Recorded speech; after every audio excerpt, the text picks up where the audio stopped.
اگر آپ اس پہ غور کریں تو آداب معاشرت کا خلاصہ ہے یہ حدیث۔ آقا کریم نے ارشاد فرمایا اتنی دیر تک کوئی شخص کامل مومن نہیں ہو سکتا جب تک وہ اپنے مومن بھائی کے لیے وہ پسند نہ کرے جو اپنے لیے پسند کرتا ہے۔ ایک اچھا معاشرہ تشکیل دینے کے لیے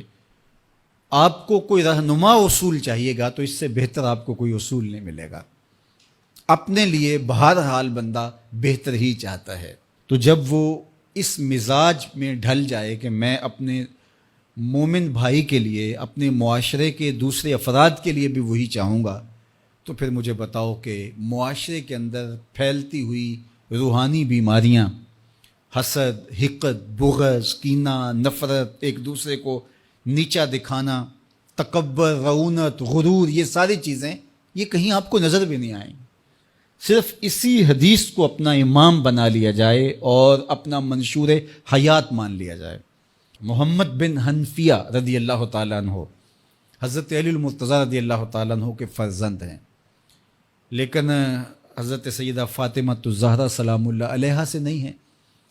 اور حضرت امام حسن رضی اللہ تعالیٰ عنہ حضور علیہ الصلوۃ والسلام کے نواسے، تو بھائی آپس میں، تو دونوں میں کسی معاملے میں شکر رنجی ہو جاتی ہے۔ شکر رنجی جس رنج میں مٹھاس ہو، شکر ہو، میٹھی ناراضگی، کوئی بغض حسد پہ مشتمل ناراضگی نہیں۔ تو حضرت محمد بن حنفیہ ایک دن بیٹھے تو سوچا کہ وہ میرے عمر میں بھی بڑے بھائی ہیں، اور پھر دوسری بات یہ ہے کہ وہ رسول خدا کی بیٹی کے بیٹے ہیں، ان کا یہ اعزاز ہے، بہرحال مجھے تو یہ اعزاز نہیں ہے، پھر جوانان جنت کے سردار بھی ہیں، تو میں ان سے ناراض ہوں، وہ میرے سے ناراض ہیں، تو بات بھی کوئی اتنی خاص نہیں، تو اب دن بھی 3 گزر رہے ہیں، چلو میں ان کو راضی کر لیتا ہوں۔ تو گھر سے نکلے ان کو راضی کرنے کے لیے، تو واپس آ گئے راستے سے، کاغذ لیا اور اس کے اوپر اپنے بھائی کے نام مکتوب لکھا کہ میں آپ کو راضی کرنے کے لیے گھر سے نکلا تھا، لیکن راستے میں مجھے حضور علیہ السلام کا فرمان یاد آیا کہ جب 2 مومن بھائی آپس میں کسی معاملے میں الجھ جائیں، ناراض ہو جائیں، تو جو صلح میں پہل کرے گا وہ جنت میں بھی پہلے جائے گا۔ تو میں تو یہ گوارا نہیں کرتا کہ آپ سے پہلے جاؤں، تو میں ناراض ہوں، آپ آئیں اور مجھے منائیں۔ تو حضرت امام حسن نے خط پڑھا اور مسکرانے لگے، اور آپ تیزی کے ساتھ تشریف لائے اور اپنے بھائی کو کہا اچھا مان جاؤ پھر، تو وہ مننے کے لیے تو پہلے ہی تیار تھے نا۔ تو جب آپ اپنے مومن بھائی کے لیے وہ پسند کریں گے جو اپنے لیے پسند کرتے ہیں، تو پھر زندگی گزارنے کا مزہ آنے لگے گا۔ نفس روکتا ہے یہ چیز میرے پاس ہے اس کے پاس نہ ہو، یہ اعزاز میرے پاس ہے اس کے پاس نہ ہو، اور اس کی ایک اپنی لذت ہے اور وہ مادی لذت ہے، اور ایک ہے باطن کی روح کی لذت۔ تو روح کی لذت نفس کی لذت سے کہیں زیادہ اور کہیں دیر پا اور کہیں مختلف ہے۔ اس لیے جب آپ قربانی دیتے ہیں، ایثار کرتے ہیں یا کسی کو ترجیح دیتے ہیں، تو اس کی جو روحانی لذت ہے، آپ کو بھوک لگی ہوئی ہے، تو آپ کو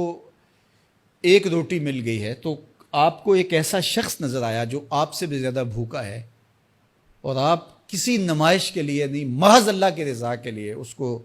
روٹی دے کر کے دیکھیں، خود بھوک کاٹ کے دیکھیں، وہ مرغن کھانوں میں سرور نہیں آئے گا جو اس بھوک میں لطف آپ کو آئے گا۔ تو حضور علیہ السلام کا یہ فرمان اپنے عمل کا حصہ بنا لیں، اور اپنے بھائیوں سے، جو خونی رشتے سے جڑے ہوئے بھائی ہیں، وہاں سے شروع ہو کر کے پورے معاشرے کے اندر اس کا عملی نفاذ کریں۔ آپ کو اتنا سرور آئے گا اور باطن میں اتنا نور آئے گا، اور اس قدر معاشرے میں خوبصورتی کی بنیاد پڑے گی۔ اور اگر ہم آج اس حدیث کو اپنے لیے خضر راہ بنا لیں تو یہ اس پہ عمل کرنا کوئی مشکل نہیں ہے۔ یہ آپ ابھی سے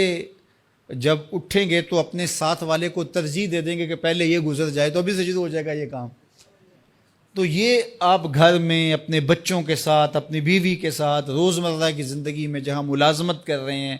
کاروبار کر رہے ہیں، جن دوستوں کے ساتھ کھیل رہے ہیں حتیٰ کہ،